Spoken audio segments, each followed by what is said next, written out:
anyone who reaches out to me directly at email, Facebook, whatever it is, if they say, hey, I had this drink at your bar and I loved it, can you give me the recipe?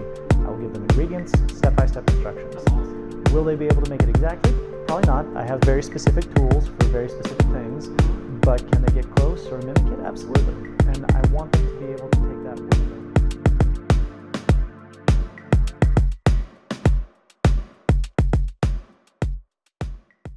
Well, hello, Brocky. Here we are, Brocky Whiskey and Ticks. We are at Brabo Brasserie in Alexandria, Virginia, Old Town, about 1600 King Street, 2 blocks to the metro. And I'm here talking to Brado. I'm your head bartender here, interim beverage director, whatever it is. Title changes week to week. I'm not really sure. Head bartender. We'll go with that one. I'm calling you the bartender. Yeah, that works for me. Works. Barkeep, I answer. So, what does Brabo Brasserie mean? So it's a mix. So Brabo is a character out of Belgian folklore, very David and Goliath story. So if you go to the city of Antwerp, there's a statue of him, and he's like slaying a giant, and he throws the giant's hand into the river, and there's a whole like mythology behind it. And then the brasserie refers to now we have this French heritage as well. So we're a French brasserie, which is a classic French culinary techniques presented in a more modern format, a little more approachable than you might think of in some of the more formal French cooking. And so you have those touches of, we have a steak frites, we have the classic mussels, the chef does an escargot persillade, but at the same time, we have a burger on the menu.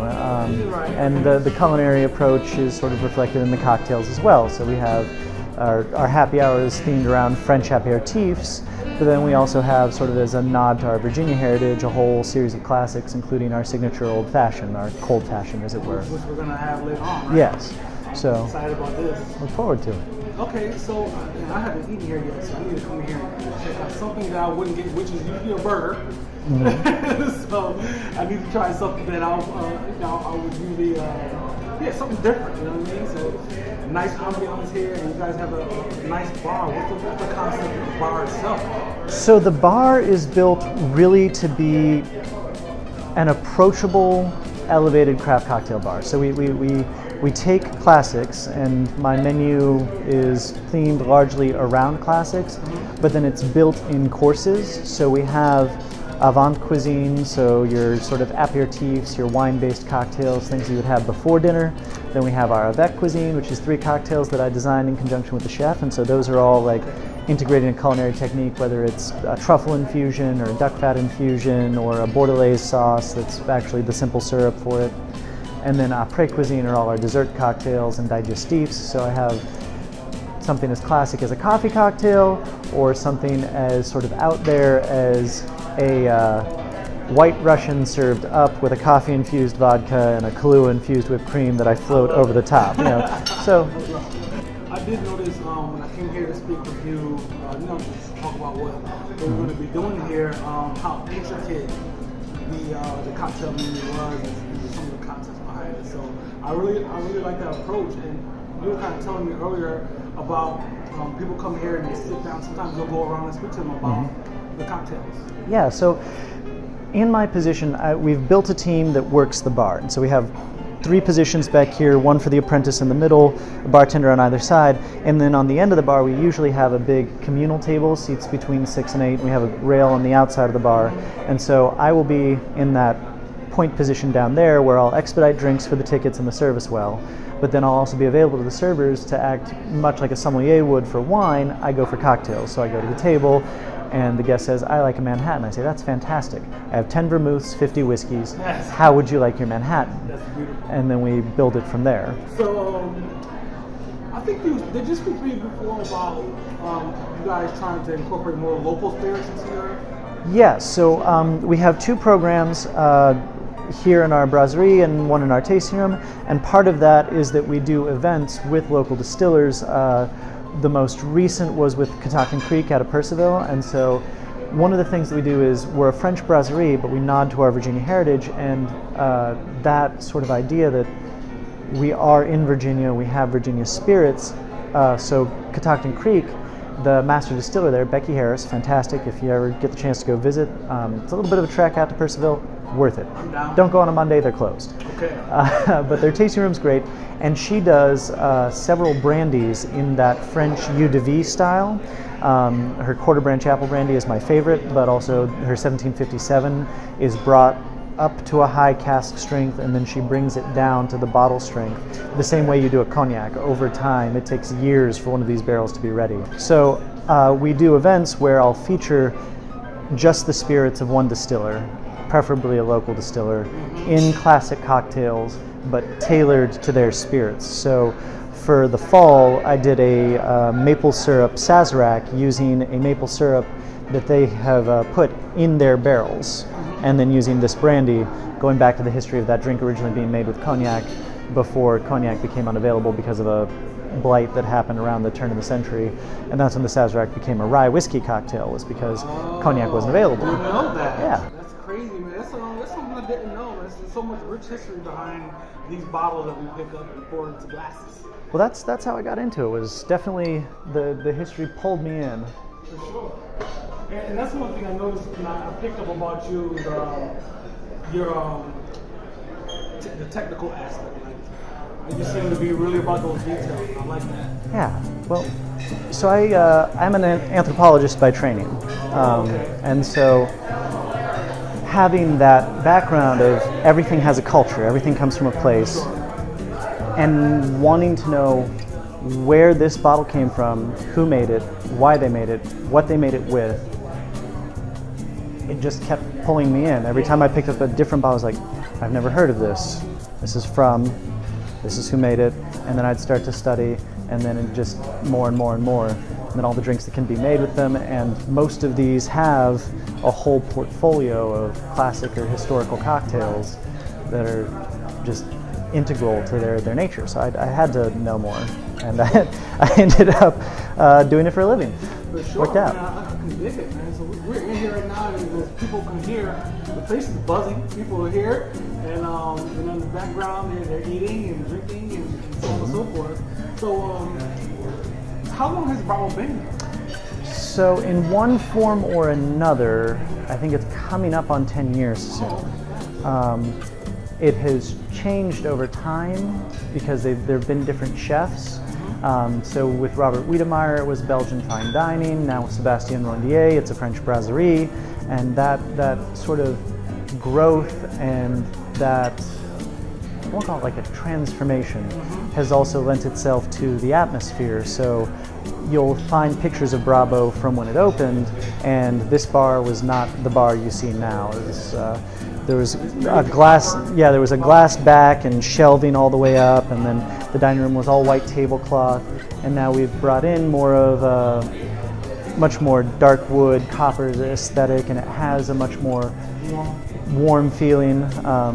But I have only been part of it for 14 months now, 15 months. Okay, wow. So my predecessor went off to Arizona to be in another Kimpton bar there in Phoenix.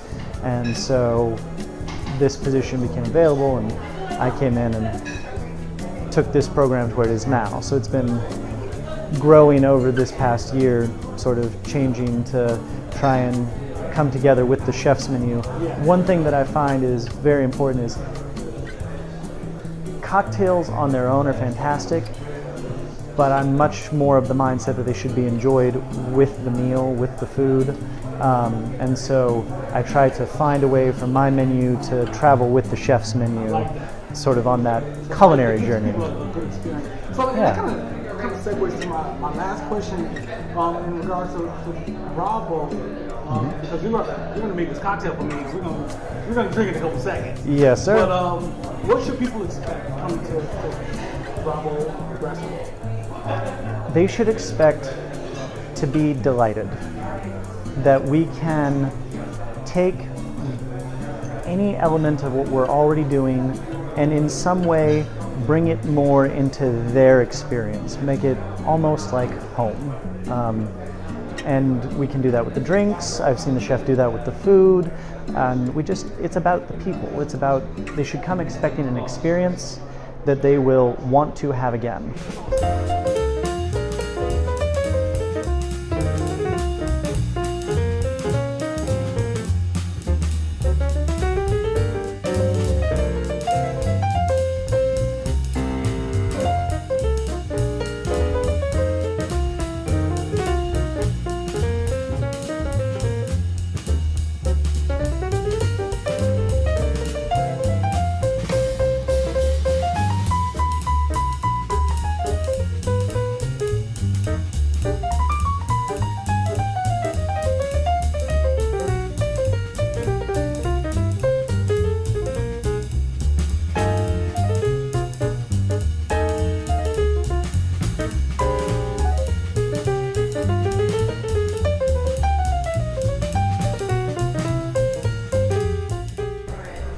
are. All right, boss. What do we have here, man? What am I about to drink? So this is our cold fashioned. It's our sort of fall winter signature old fashioned. We do 2 a year, one for fall winter, one for spring summer.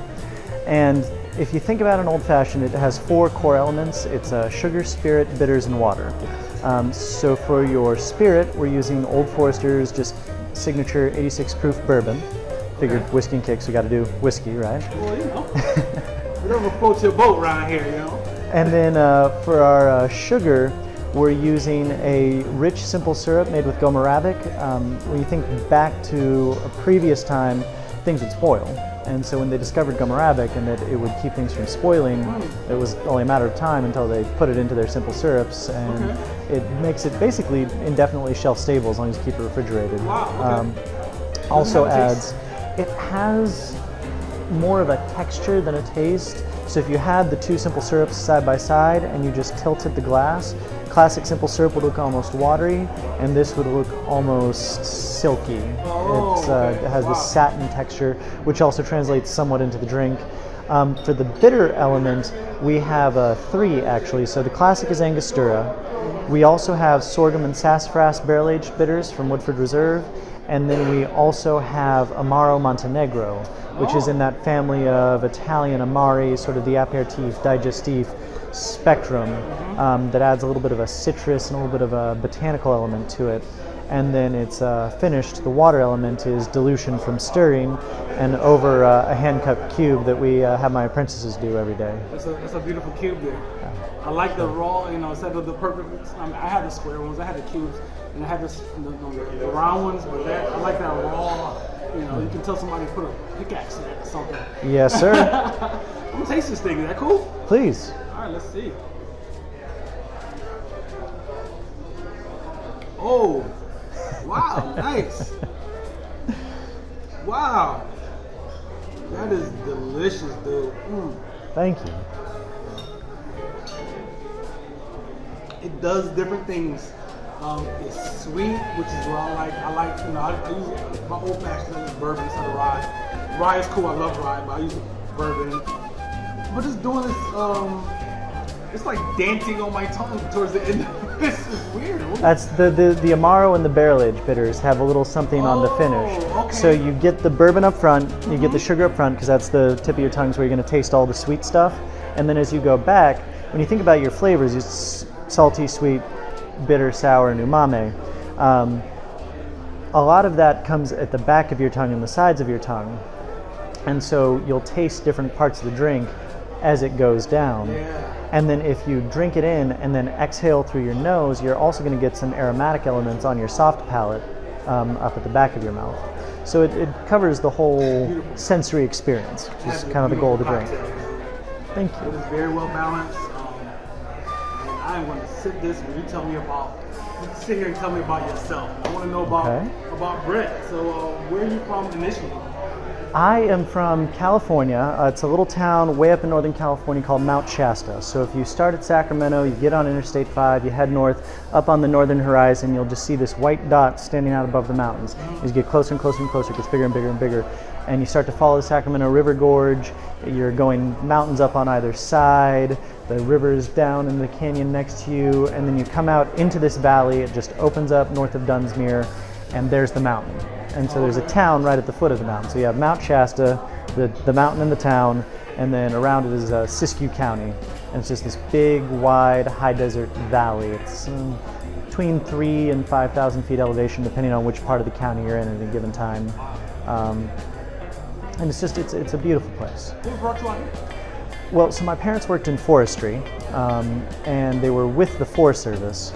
And my father was recruited from the Forest Service to the Park Service because he was a wilderness specialist, and the Park Service needed someone who knew about wilderness, because attached to every national park out west, there's a little sort of wilderness area. So you have the park at the center where everyone goes and they can drive in, they can park, and they can car camp.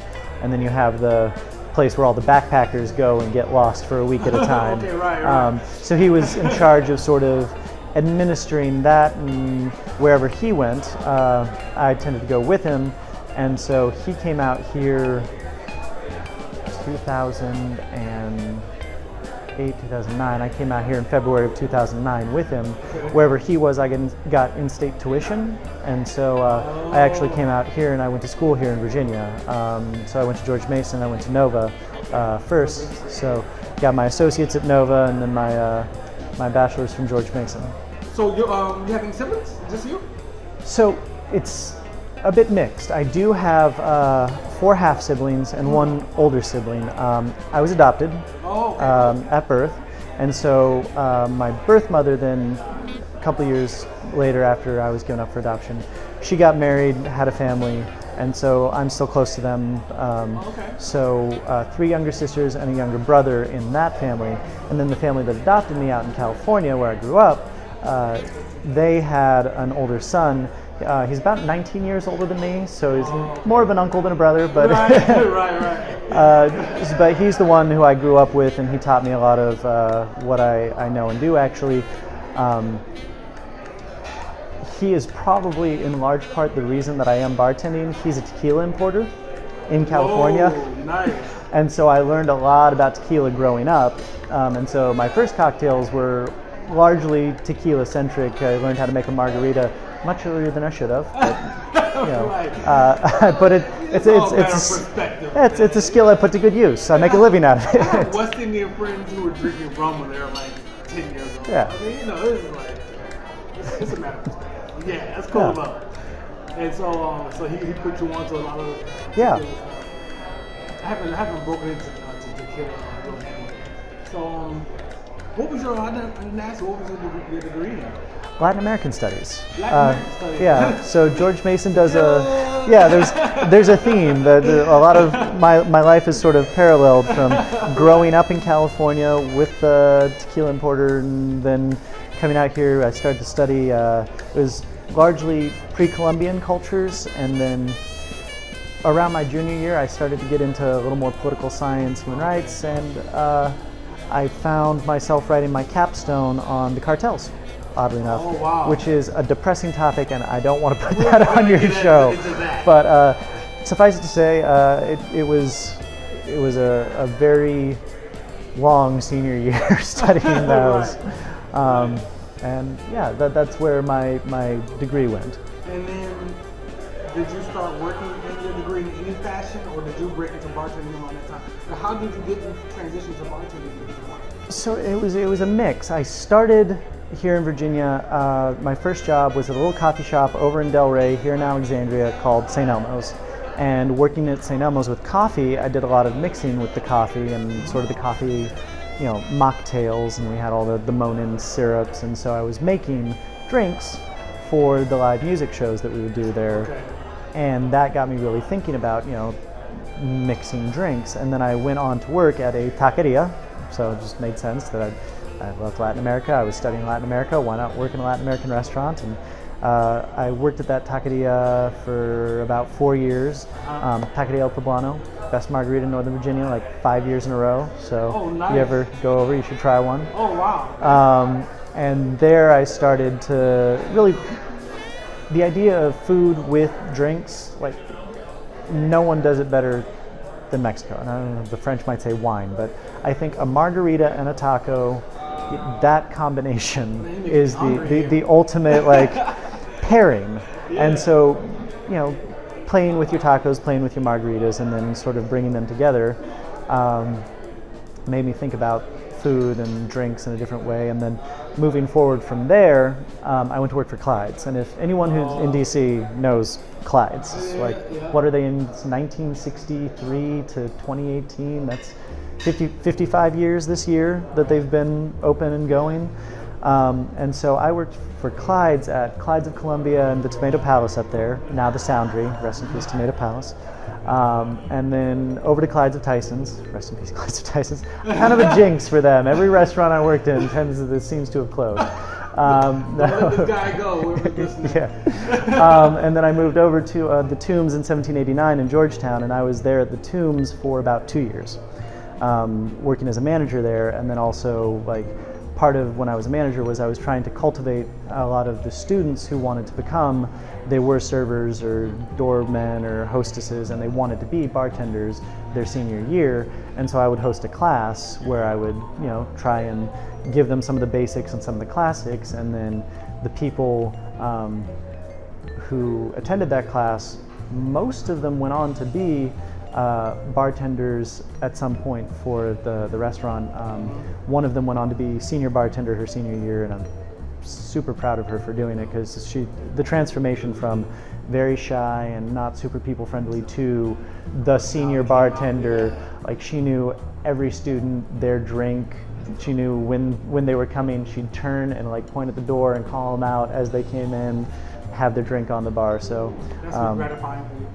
She was, it was an incredible experience to see that. And then from the Tombs, I went to work briefly for DBGB in DC, Danielle Baloud's French Brasserie, oddly enough. And so when this position came open, I applied for it, and it just made sense that having already had sort of a mixed culinary mixology background, and having some French experience already with DBGB and some of the techniques that I saw coming out of Clyde's in 1789, coming in here, it was just sort of it was like putting on a glove almost. Yeah, that's pretty dope, man. That's a nice journey right there, and they definitely have themselves a high grade bartender here. Man. You're a sharp guy, I can tell. And this thing here, whoo, man, this is great.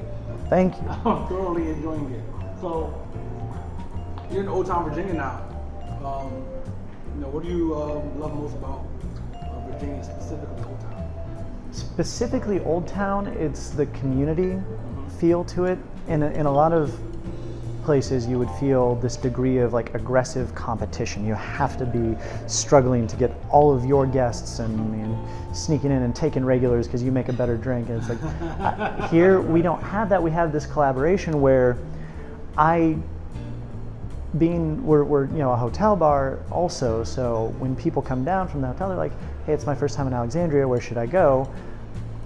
I have a list of the bars down King Street who I know, who I trust to make a good drink, who has good food, or they have live music, whatever that guest is searching for. I can say, oh, you want live music? Well, 219 has a jazz band upstairs every night. Or, oh, you're really interested in wine? Well, it's Wednesday, it's half-price bottles of wine at the Majestic. Or, whatever it is, you want craft cocktails in a lounge setting, go to Vermilion and talk to Wes and Nate. Whatever it is, that sort of feeling, and then they send people my way when someone says, hey, I want this classic cocktail that has some esoteric ingredient in it. And they're like, we don't have that, but I bet you $20 Brett over at Brabo does. And so they come in and they say, hey, they sent me your way to have a Brooklyn, or they sent me your way to have a Pisco Sour. I'm like, I've got Pisco, yeah, I'll make you a Pisco Sour.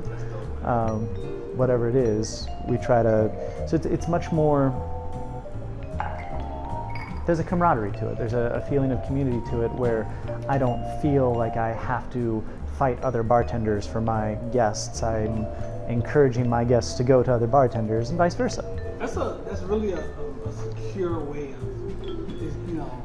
looking at it, approaching it, instead of being secure and saying, I can't send someone there, or we're gonna go out of business tomorrow. We do.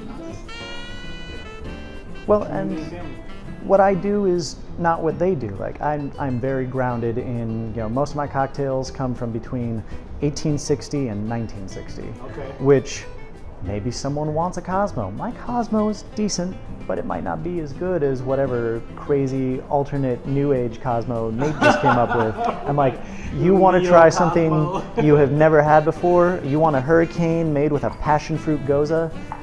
Go talk to Nate. Like, he does things that I can't, that I haven't done yet, or haven't experimented with, or I just don't have the background for. And so it's I would rather they have the best possible experience than just the best possible experience I can give them. Yeah. You love it. Very much so.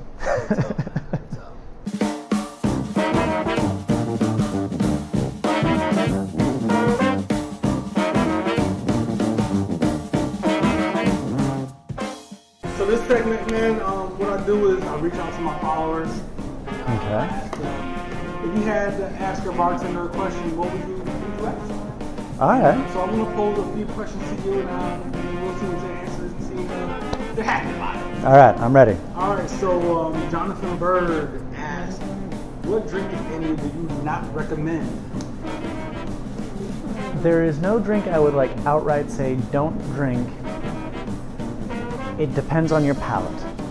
The drink that I will refuse to drink myself personally is typically anything like artificially flavored.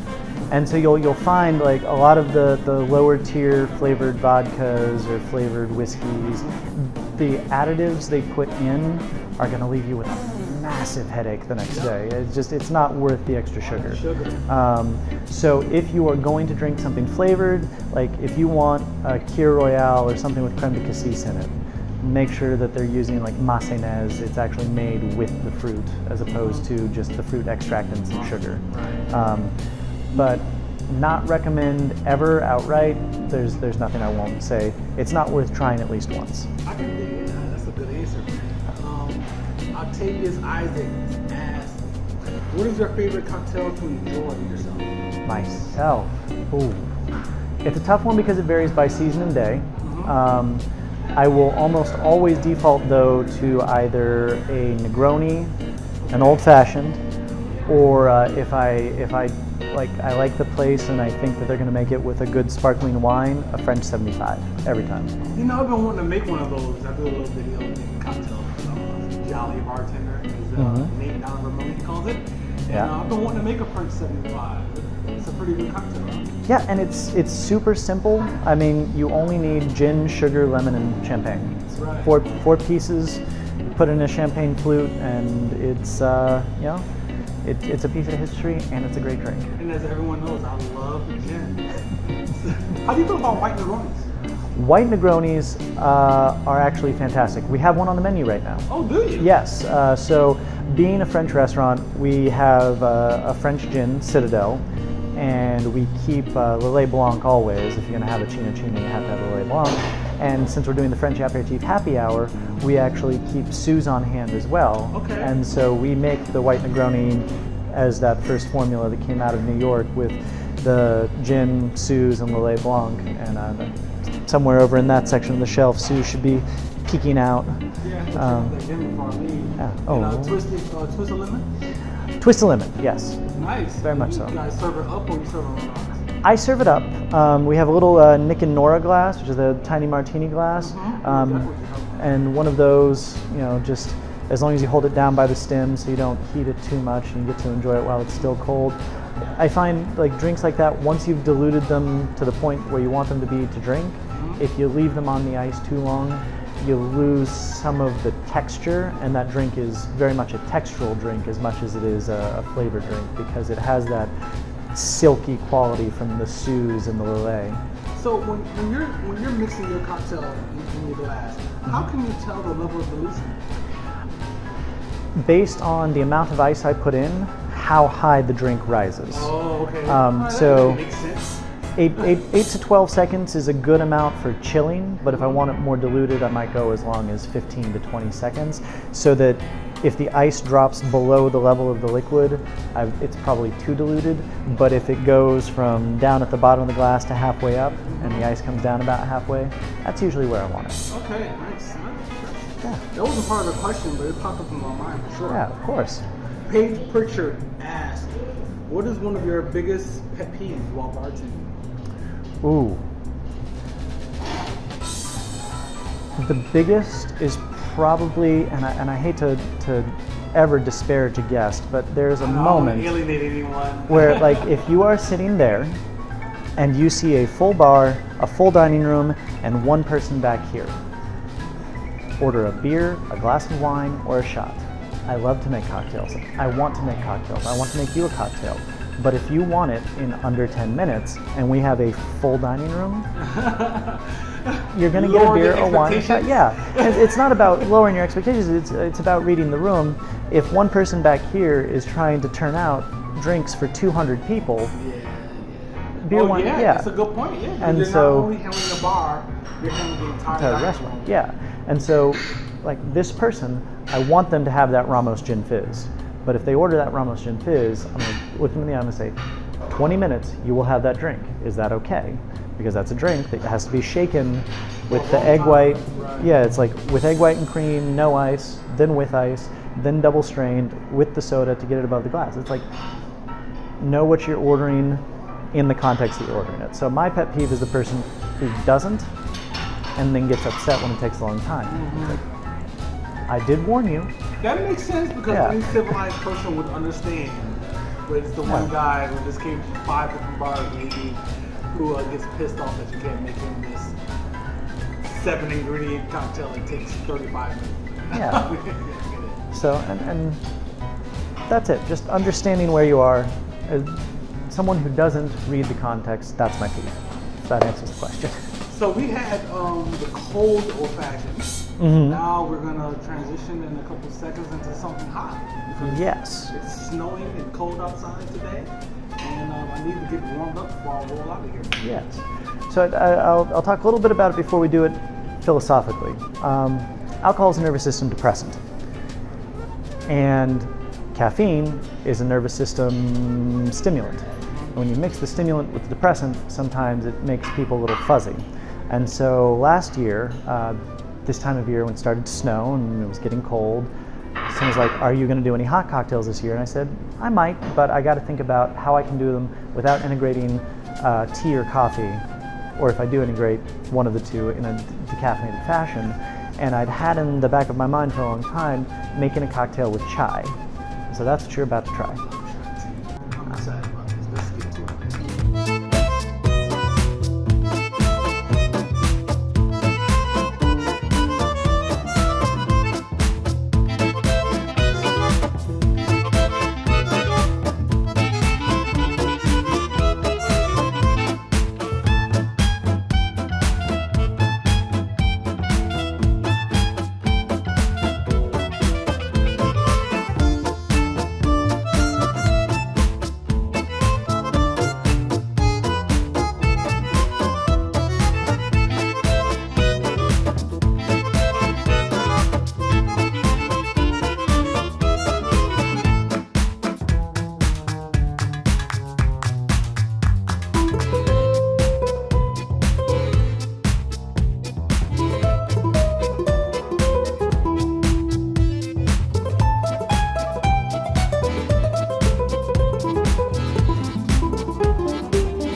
All right.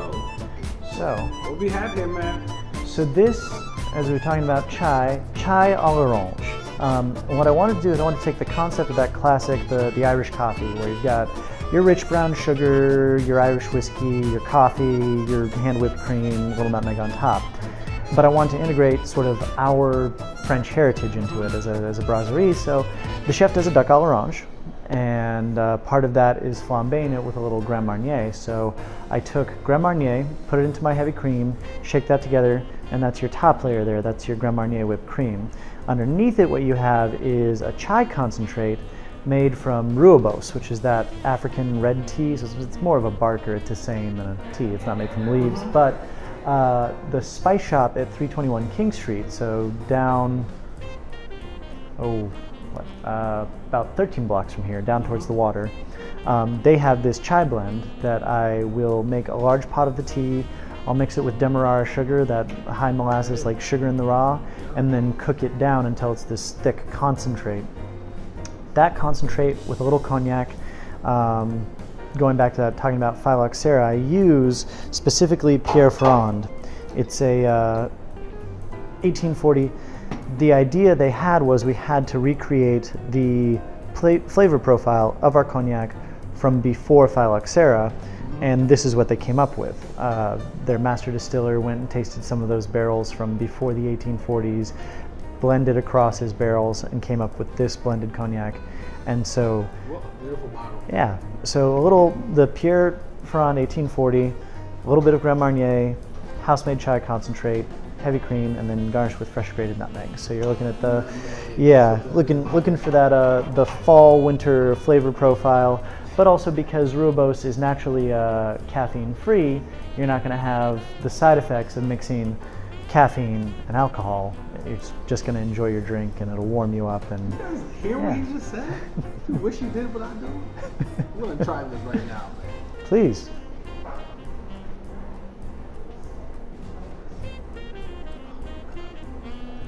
That's amazing. Oh my God. Thank you. I don't even know what this is. That's crazy. Man, I can feel the heavy cream on my lip. This is amazing.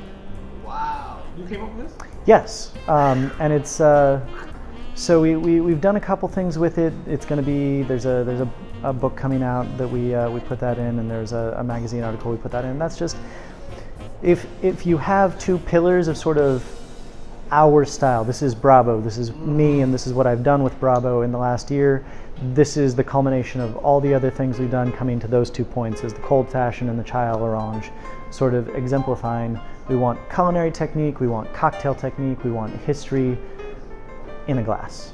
Let me tell you something, and I would say this if the cameras were not rolling. This is one of the best cocktails I've ever had. This is amazing. Thank you. Wow. And it's warm, so I noticed, of course, you have the hot water, and you blend that in with the booze and everything, so it's not hot, it's. In my mind, I'm saying, oh, he's pouring it in a glass, instead of like a mug, which is hot water will go into. This is so it's warm. It warms you up. The taste is just incredible. Yeah, my goal is never to serve anything truly boiling or hot, because that there's certain dangers inherent to that. But something that you can sip and it will warm you. That's what you're feeling now. So look, man, you are on whiskey and cakes. Yes. We did the whiskey. Let's talk about some cakes now. What's your relationship with shoes? It's long and it's varied. So. You grow up in the mountains, you grow up out in the woods, there's a certain degree of you own boots, and you own boots for every season. So if there's snow, you had boots that came up to your knees that were fur-lined, and it's like you're going to be out in this, you might have to dig the car out, you might have to dig the dog out. The elements. Yeah. But at the same time, in California, with the surfer, skater, snowboarder culture, like I grew up snowboarding, that was my sport.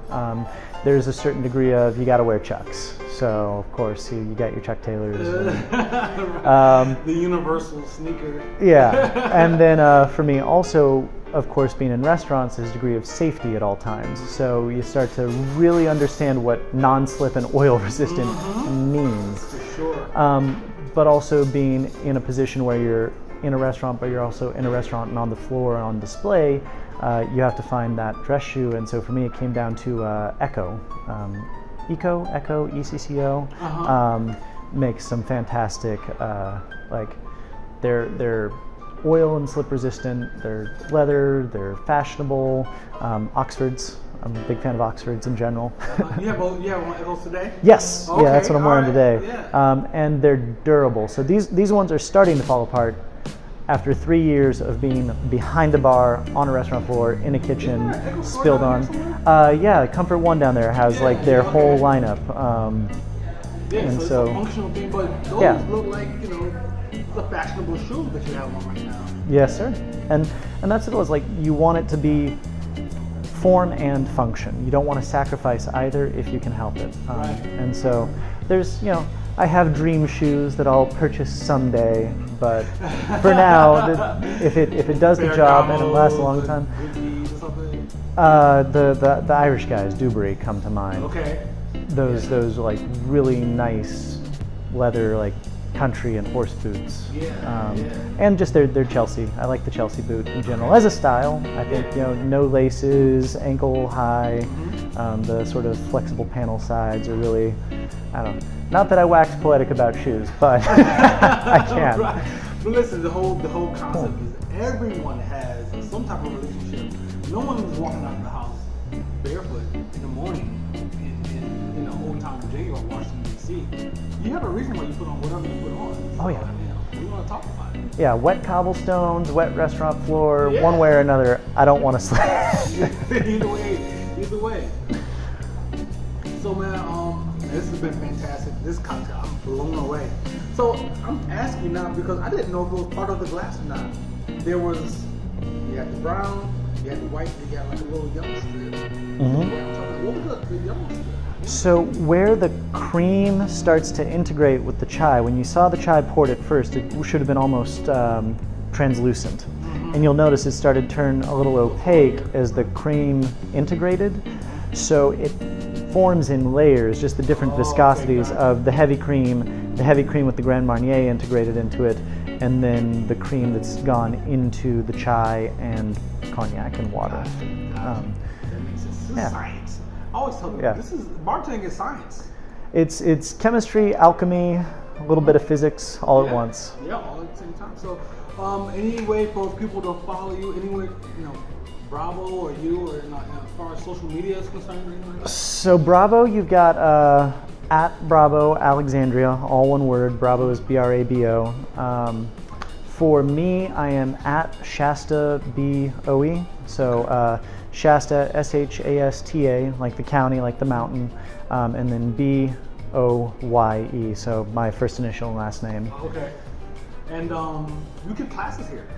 Yes, so it's something we've started doing. We do our cocktail dinners like we do with the distillers, and then we also have started doing a series around the holidays. So last night we did Thanksgiving cocktails, large format, and the idea is, for me, cocktails should be something that everyone can actively participate in. It shouldn't just be you go to the bar, you have a craft mixologist, they make you something ridiculous. Almost every one of my drinks, the best ones, are less than 5 ingredients, and they're all ingredients you can get at home. They're ingredients you can find, you can make, you can mimic, and the goal for me should be that they go on after, they go other places. It's not, this is my drink, I make it, no one else makes it, and if you want to come from the other side of the world to have me make it, you can have it, otherwise you can't. Like, I make good drinks. I mean, there's a certain degree of, I understand this is what I do for a living, and I make good drinks. But there's a certain amount of loss every time you have a chef or a bartender who dies, who hasn't written down and shared their recipes. And so anyone who reaches out to me directly, email, Facebook, whatever it is, if they say, hey, I had this drink at your bar and I loved it, can you give me the recipe? I will give them ingredients, step-by-step instructions. That's awesome. Will they be able to make it exactly? Probably not. I have very specific tools for very specific things, but can they get close or mimic it? Absolutely. And I want them to be able to take that with them. Also, so the classes are going to be leading into the holidays. Last night was Thanksgiving. December 19th is going to be our Christmas, and then we haven't set a date, but it's probably going to be the last week of January or the first week of February for Valentine's Day. Each one being the idea that if you're entertaining at home, so Christmas, everyone comes over, you can make a big bowl of eggnog, or Thanksgiving, everyone comes over, you can make a big bowl of the spiced cider. The Valentine's Day will be a little bit different. It's going to be, if you want to have Valentine's at home, here's cocktails for 2. And so I'm going to do a little more hands-on, direct approach for those ones. I like it, man. You're doing a lot of good things here. Thank you. Man, I'm completely blown away. Cold old-fashioned. What's the name of this one again? Chai à l'orange. Chai à l'orange. Yeah. This is I'm doing this. I'm pronouncing this with alcohol. You notice he hasn't drank anything, right? So I appreciate it, man. Thanks. It was my pleasure. Of course. It's been a great time and great episode, and I'll be back here soon, man. And enjoy some pairings. I want to see how your pairings go. Absolutely. And we'll be talking soon, man. Well, if you let me know you're coming, what the chef does on Thursday and Friday and Saturdays, he does a tasting menu. And if you want a full tasting menu experience, I will pair cocktails with all 5 courses. All right, I will let you know. Please. All right, man. Appreciate it, y'all. Hey, next time, Whiskey and Kicks, man. We out.